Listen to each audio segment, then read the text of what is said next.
નમસ્કાર, ખબર છે .com પરથી હું રાજેશ શાહ. દર્શક મિત્રો, તમારા શરીરનું સૌથી અગત્યનું બોડી પાર્ટ કહેવાય કમરની ગાદી. જો કમરની ગાદીમાં તમને પ્રોબ્લેમ થાય તો સ્વાભાવિકના તમે બહુ દુઃખી થઈ જતા હશો અથવા ઘણા બધા તમને પ્રોબ્લેમ ઊભા થતા હશે. તો આ કમરની ગાદીનો દુખાવો કેવી રીતના થાય છે અને એના સોલ્યુશન શું છે, એવી ઘણી બધી બાબતોની વાત કરવા માટે ડૉક્ટર સુદીપ કે જેઓ એમપીટી ઓર્થો અને સર્ટિફાઈડ મેન્યુઅલ થેરાપીના પ્રેક્ટિશનર છે, તો આપણે એમની પાસેથી કમરની ગાદી વિશેની વાત જાણીશું. ડૉક્ટર સુદીપ, ખબર છે .comમાં તમારું સ્વાગત છે. પહેલાં અમારે એ જાણવું છે કે આ કમરની ગાદી ખસી જવાની કે કમરની ગાદીમાં દુખાવો થવાનો, તો એની પાછળનું કારણ શું હોય છે? નમસ્કાર મિત્રો, હું ડૉક્ટર સુદીપ જોશી. આજે આપણે કમરની ગાદીના વિશે વાત કરીશું. એક તો પહેલી વસ્તુ કે કમરના મણકા, આપણે જો કમરના નીચેના ભાગની વાત કરીએ તો 5 મણકા આવેલા હોય છે અને દરેક મણકાની વચ્ચે શોક એબ્ઝોર્વર તરીકે ગાદી આવેલી હોય છે. આ ગાદી શોક એબ્ઝોર્વરની સાથે સાથે જે પ્રોપર મૂવમેન્ટ જે કમરના મણકાની થતી હોય છે એ મૂવમેન્ટનું પણ નિયમન કરવાનું કામ કરતી હોય છે.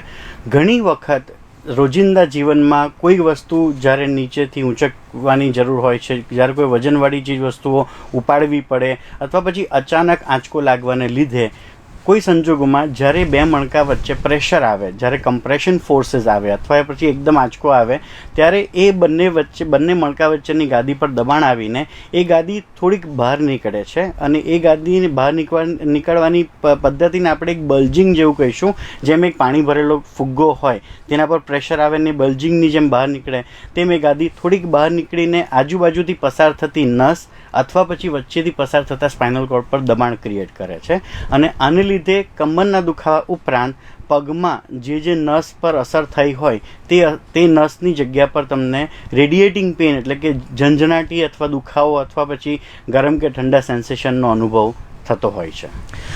ડૉક્ટર સુદીપ, આના લક્ષણો કેવી રીતના ખબર પડે? એટલે ધારો કે મને કંઈ કમરનો દુખાવો થઈ રહ્યો છે, તો એ કોઈ એવા લક્ષણ હોય છે કે જેનાથી મને ખબર પડે કે હા આવું કંઈ હોઈ શકે છે?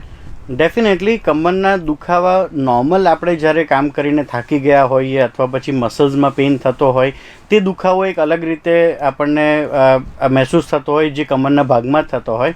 જ્યારે ગાદી કે નસના દબાણ પરનો દુખાવો એ કમરના દુખાવાની ઉપરાંત પગમાં પણ એની અસર આવતી હોય છે. એટલે જનરલી પગમાં ખેંચાણ આવે, ઝંઝણાટી થાય અથવા એ દુખાવાને લીધે તમને ઉઠવા બેસવાની અને સામાન્ય રીતે લાંબો સમય બેઠા હોય પછી ઊભા થઈને એકદમ જ્યારે તમે સીધા થવાની કોશિશ કરો ત્યારે જે તમને તકલીફ અનુભવાય તે એક્ઝેક્ટલી એને એવું કહી શકાય કે થોડુંક નસ પર કે ગાદીના દબાણને લીધે આ દુખાવો જનરલી હોતો હોય છે. ડૉક્ટર સાહેબ, એવું ઘણીવાર સાંભળ્યું છે કે દર્દીઓ એવું ખબર પડે કે કમરનો દુખાવો થયો છે અને પછી એના ડૉક્ટરની સલાહથી એ MRI ટેસ્ટ કરાવે, પછી એ MRIમાં જે વસ્તુ આવે એનાથી એના મન વધારે ભ્રમિત થતું હોય છે, તો એવું હોય છે? ખૂબ જ સરસ ટૉપિક છે રાજેશભાઈ, કારણ કે આપણે અત્યારે જે વસ્તુ ડિસ્કસ કરવા બેઠા છીએ, ડેફિનેટલી ઓર્થોપેડિક સર્જન્સ આપણને ખૂબ જ સાચી સલાહ આપતા હોય છે અને એ સલાહને પ્રમાણે આપણે અનુસરીએ તો આપણું સારું જ થાય છે.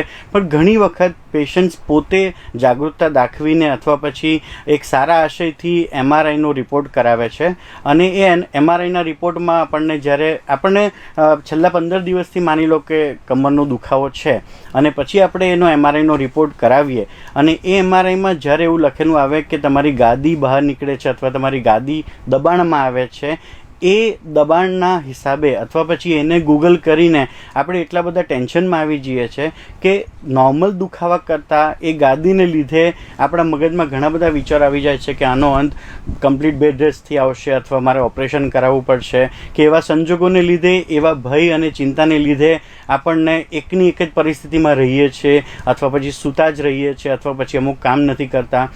ખરી રીતે હકીકત જો જાણીએ તો ગાદીનું દબાણ કે ગાદીને લીધે નસનું દબાણ એ કોઈ રોગ નથી. આ એક નોર્મલ પ્રોસેસ છે જે ગાદી પર દબાણ આવે છે એટલે આજુબાજુના એરિયા પર અસર કરે છે, પણ એ અસર એટલી બધી હેવી નથી હોતી કે એટલી બધી તકલીફદેહ નથી હોતી કે જેટલું લોકો એને સમજીને ચાલતા હોય છે. ખરેખર એનાથી લડીને એનો સામનો કરીને કમ્પ્લીટ બેડ રેસ્ટ કરવું એ બહુ જૂની વાત છે. હકીકતમાં એનો સામનો કરીને એની પ્રોપર ટ્રીટમેન્ટ કરાવવાથી તમે એની અસરમાંથી 100% મુક્ત થઈ શકો એવું છો. એવા ઘણા જ ઓછા કેસીસ હોય છે જ્યારે ન્યુરોલોજિકલ ડેફિસિટ એટલે કે પગમાં સેન્સેશન આવતા બંધ થઈ જાય, જ્યારે તમને સંડાસ પેશાબની ખબર નહીં પડે, કે એવા સંજોગોમાં જ કદાચ આપણે એની આગળના ઇન્ટરવેન્શન માટે વિચારવાની જરૂર પડે. બાકી મોટાભાગના લગભગ રિસર્ચ અનુસાર 85% ગાદીના કેસમાં તમને કન્ઝર્વેટિવલી ફિઝિયોથેરાપી અને પ્રોપર જાળવણીથી એમાં સંપૂર્ણપણે રાહત મળી શકે છે.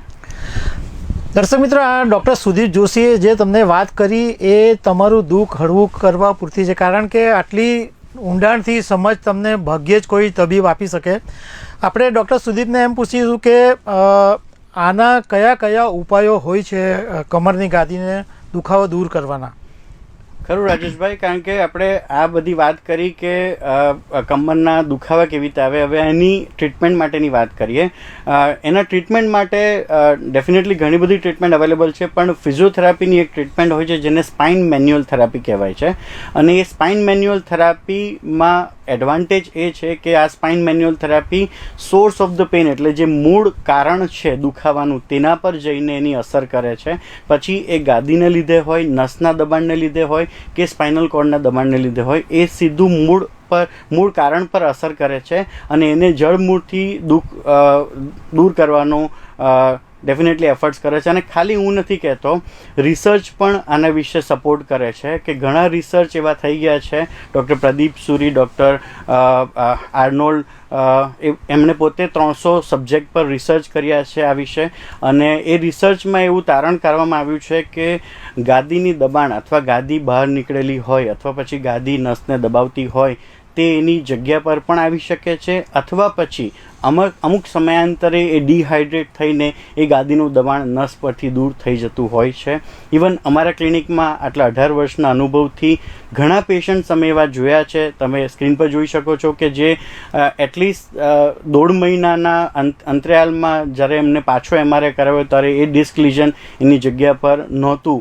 એટલે આ વસ્તુ ફિઝિયોથેરાપીથી અને સ્પાઇન મેન્યુઅલ થેરાપીથી શક્ય છે. એટલે મારો એક જ સંદેશ છે બધા માટે કે ગાદીના દબાણથી કે નસના દબાણથી કે પછી ગાદી બહાર નીકળી ગઈ છે એનાથી ગભરાયા કરતાં એનો ઉપાય, એનો સચોટ ઉકેલ સ્પાઇન મેન્યુઅલ થેરાપીથી છે. તો મારી એ બધાને દરખાસ્ત છે કે સ્પાઇન મેન્યુઅલ થેરાપી કરીને તમે પાછા તમારા સ્વસ્થ જીવનમાં, ફંક્શનલ લાઈફમાં પાછા પહોંચી શકો છો. તો દર્શક મિત્રો, ડૉક્ટર સુદીપ જોશીએ એકદમ સરળતાથી તમને વાત સમજાવી. એમ છતાં કોઈક વાત તમને એમને પૂછવી હોય તો ડૉક્ટર સુદીપનો તમે સંપર્ક કરી શકો છો. Doctor Sudeep Joshi, thank you very much. ખબર છે .com પર વાત કરવા બદલ. Thank you Rajeshbhai.